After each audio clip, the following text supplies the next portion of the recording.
सोनम वांगचुक के भूख हड़ताल का जो 19वां दिन है और पूरे देश में अब लगभग लोगों में गुस्सा सामने आ रहा है। चंद्रशेखर आज़ाद जाने के बाद वायरल हो रहा है, उसके बाद प्रकाश अम्बेडकर मिलने आए हैं। अखिलेश यादव की जो पत्नी हैं, वो मेंबर ऑफ पार्लियामेंट भी हैं, डिम्पल यादव, वो मिलने आई हैं। चंद्रशेखर आज़ाद कल आए थे, बड़ी भीड़ जुटी थी, जन सैलाब उमड़ा था। तो 19 दिन से सोनम वांगचुक हड़ताल पर है। सोचिए, सरकार के लिए मुश्किलें बढ़ती जाएंगी। अभी मैं थोड़ी देर पहले देख रहा था कि सोनाक्षी सिन्हा ने कहा है सोनम वांगचुक जो है वो लद्दाख से हैं और एक रिस्पेक्टेड नागरिक हैं, वैज्ञानिक रहे हैं, डिफेंस के लिए कई तरह के उन्होंने प्रयोग किए हैं, पर्यावरण को लेकर उन्होंने कई तरह के प्रयोग किए हैं और पिछले 19 दिनों से देश की राजधानी दिल्ली में जंतर मंतर पर वो बैठे हुए हैं। हाईकोर्ट ने भी कहा है कि उनकी जान किसी भी कीमत पर नहीं जानी चाहिए, बचाई जानी चाहिए। सवाल है कि क्या इस देश में 90 से ज़्यादा पेपर लीक हुए हैं, नीट का पेपर लीक हुआ है।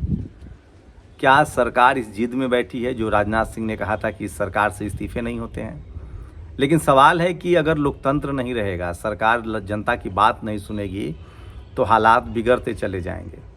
सरकार जनता के लिए है, जनता सरकार के लिए नहीं है। अभी सोचिए, इथेनॉल को लेकर तमाम सरकार की सारी बातें झूठ सामने आ रही है। ये सच नहीं है कि पेपर लीक हो रहे हैं, बड़े बड़े पेपर लीक हो रहे हैं। नीट के पेपर लीक होना, सीबीएसई के एग्ज़ाम सेंटर में गड़बड़ियाँ होना, क्या ये कोई साधारण काम है? कौन सा ऐसा परीक्षा है जिसके जेआरएफ के पेपर लीक होने का आरोप लगाया राहुल गांधी ने? सीटेट के लीक हुए, यूपी में बहुत सारे एग्जाम के पेपर लीक हुए। तो क्या सरकार की कोई अकाउंटेबिलिटी नहीं है? ये सबसे बड़ा सवाल है। और सरकार कहाँ झूठ नहीं बोल रही है। सोचिए, 1 दर्जन मंदिरों में चोरी हो चुका है। ये बीजेपी की सरकार है। क्या ये सच नहीं है कि बड़े बड़े हाईवे टूट रहे हैं? दिल्ली हरिद्वार का हाईवे ध्वस्त हुआ, क्या हम लोगों ने नहीं देखा? लेकिन चूंकि टीवी अखबार दिखा नहीं रहा है, जैसे सोनम वांगचुक को नहीं दिखाना है। क्या दर्जन भर मंदिरों में चोरी की खबरें सामने नहीं आ रही है? क्या इसरो छोड़कर वैज्ञानिक नहीं जा रहे हैं? क्या कनपट्टी पर गन रखकर जिस तरह से गाड़ी वाले कंपनियों का प्रेस कॉन्फ्रेंस करवाएगा इथेनॉल को लेकर, क्या अभी रायपुर में कंज्यूमर कोर्ट ने नहीं कहा कि इथेनॉल से गाड़ी खराब हुई है, मारुति कंपनी इनको गाड़ी दे?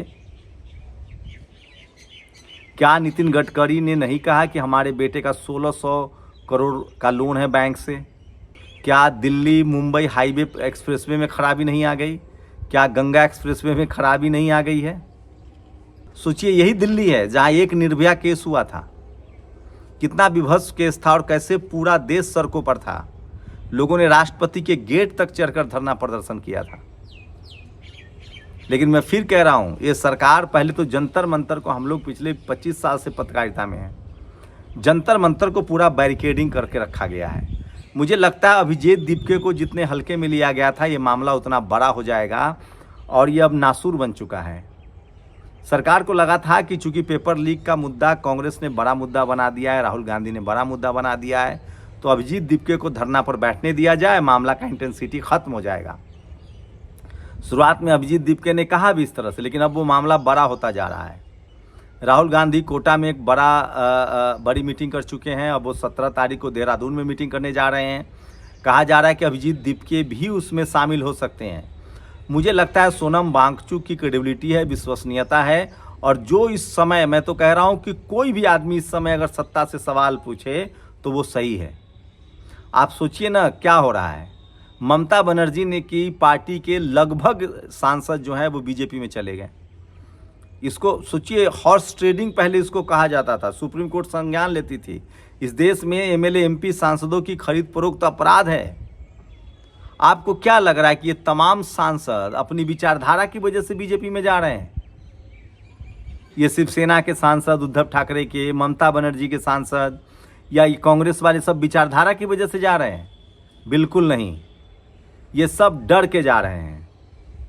और ऐसे नेताओं को, जनता को संज्ञान लेना चाहिए, और नहीं लेंगे। ठीक कह रहा है कोई कि सोनम वांगचुक किसके लिए धरना प्रदर्शन कर रहे हैं।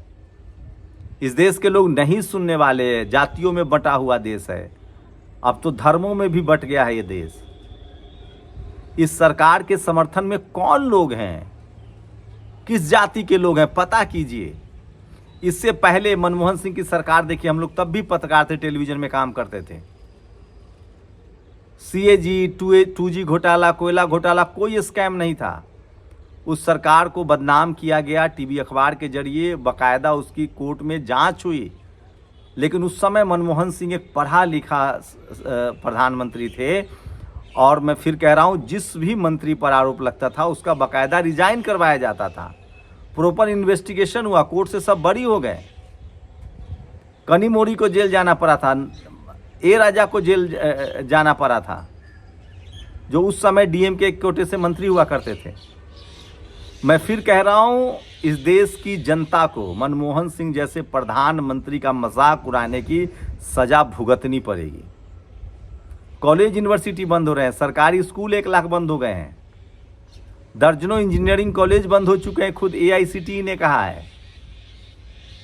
और टीवी अखबार आपके सवाल को नहीं उठाएगा। उसकी कई सारी वजह हैं, जिसमें सबसे बड़ी वजह है कि RSS और BJP से उनकी वैचारिक सहमति है इस देश के उन लोगों को जिनके दिमाग में जातिवाद और सांप्रदायिकता भरा हुआ है। RSS से जुड़े लोग, BJP से जुड़े लोग में 2 चीज़ों की खासियत है। एक तो वो सांप्रदायिक होगा, और एक जो है वो जातिवादी होगा। अब जो BJP RSS के साथ गठबंधन में, ये सरकार गठबंधन की चल रही है, वो सब मजबूरी में और डर से हैं कि बिल्ली के गले में घंटी कौन बांधे। जितने BJP के अलायंस पार्टनर है, वो सबकी कोई मजबूरी है या डर है। और जितने लोग जो जिनके दिमाग में जातिवाद है और सांप्रदायिकता है, आप RSS का भाषण उठा के देख लीजिए। RSS BJP से जुड़े लोग हिंदू मुस्लिम के अलावा और उनका कोई डिस्कोर्स ही नहीं है।